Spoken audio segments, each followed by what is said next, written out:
Africa to You is having a tour of the United Nations, and right now I am in the United Nations General Assembly. This is where the dialogue happens and diplomacy happens. Welcome to our first Africa to You episode for 2019. I'm Vivian Birchall, your host. In this episode, I will provide perspective on the history of the South-South cooperation in Africa and how it has influenced the South-South migration. Approximately 215 million migrants live outside their home countries. 80% of African migrants live within the region. Uganda has the largest number of refugees in Africa. With these statistics, the history of migration and cooperation within the Global South dates back to the beginning of mankind, and the Global South, specifically Africa, has always been an important player in the international arena, though very rarely recognized as such. In November of 2018, I traveled to United Nations headquarters in New York to participate as a presenter and panelist at a side event to the Global South-South Development Expo convened by the International Organization for Migration. This event, like others at the Expo, contributed to the preparatory process for the second high-level United Nations Conference on South-South Cooperation, which will be held this March in Buenos Aires, Argentina. More immediately, the dialogue presented information to the UN member states and other stakeholders considering the Global Compact for safe, orderly, and regular migration, and offered them an opportunity to discuss the benefits of South-South and triangular cooperation in promoting better migration governance. The Global Compact has since been adopted at a conference in Marrakech on December 10th and endorsed by the UN General Assembly on December 18th of 2018. It is worth recognizing, however, that South-South migration and cooperation predate modern diplomatic institutions. In one of the previous episodes, I pointed out that migration has been a consistent part of human civilization. History reveals that mankind originated in Africa and through migration spread to other parts of the world.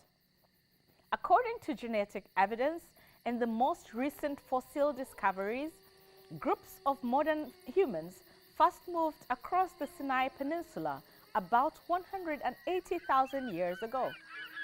Innovative talent carried our species into every exploitable niche. We were living in the Eastern Mediterranean region by 90,000 years ago and reached Asia and Australia by 40,000 years ago, and Europe by 30,000 years ago.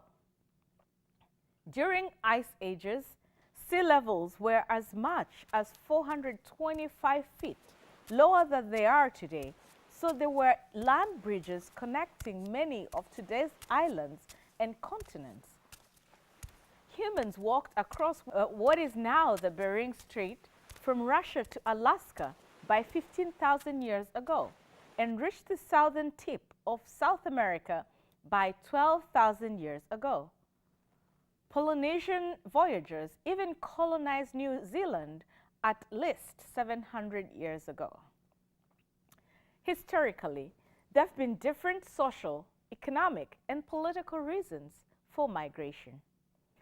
These migration trends led to cities emerging, markets, trade routes, and most importantly, established trade relations and diplomacy. In Africa, as a product of these trade practices, many of the indigenous people of the Maghreb and the Sahara before the Arab-Muslim conquest, the Berber adopted whichever language was spoken by their conquerors and trade partners. Due to the transportation barriers caused by the Sahara Desert, they interacted more with European and Arab traders who used the Mediterranean Sea as their trade routes and picked up their culture.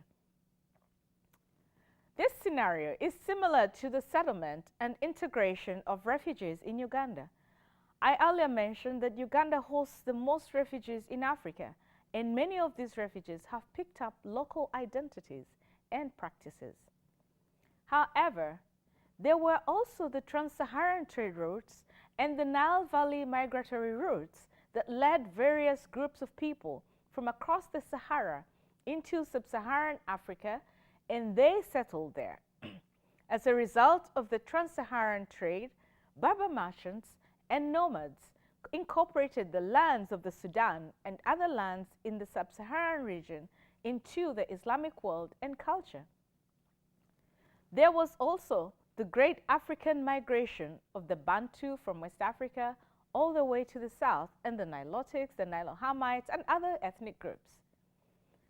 These routes would be equivalent to modern-day migratory corridors. Most recently, with digitization and quick access to information, people have learned in real time the facts and challenges that come with migration to the north, and more are choosing to stay closer to their home countries. Major cities in Africa are becoming migration hotspots. As the IOM points out, countries in the Global South are increasingly generating their own best practices and knowledge to address sustainable development challenges.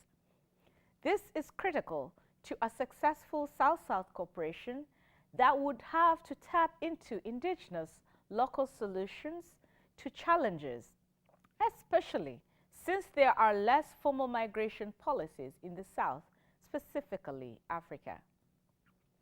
It goes without saying that there are financial challenges to migrant hosts. Indeed, countries in the Global South need to work together to strengthen South-South cooperation on national, bilateral, and multilateral levels.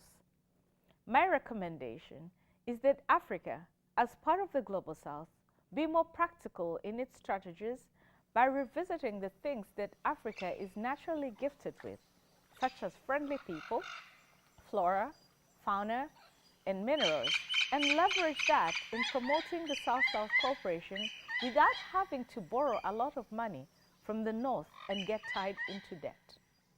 Here are some of the things the continent can do. Celebrate Africa's innovation and share success stories. Specify benefits of migration to increase political will for mapped migration policies. Boosting tourism within the South and targeting visitors within the South. Give the people in the South reason to invest in activities that appreciate nature in the South, in this case Africa. That would generate additional revenue for the countries. Speaking of which, recently some members of the African Union have declared 2019 as the year of the return of the diaspora. And in that light, the president of Ghana hosted a group of Hollywood elite actors, and they ushered in the new year in Ghana, which marks a beginning of embracing the diaspora back home in Africa. Getting back to what Africa can do. Putting in place an ecosystem for the youth to thrive is something worth doing. We also know for a fact that the diaspora is positioned to play a critical role in providing solutions for South-South cooperation and migration.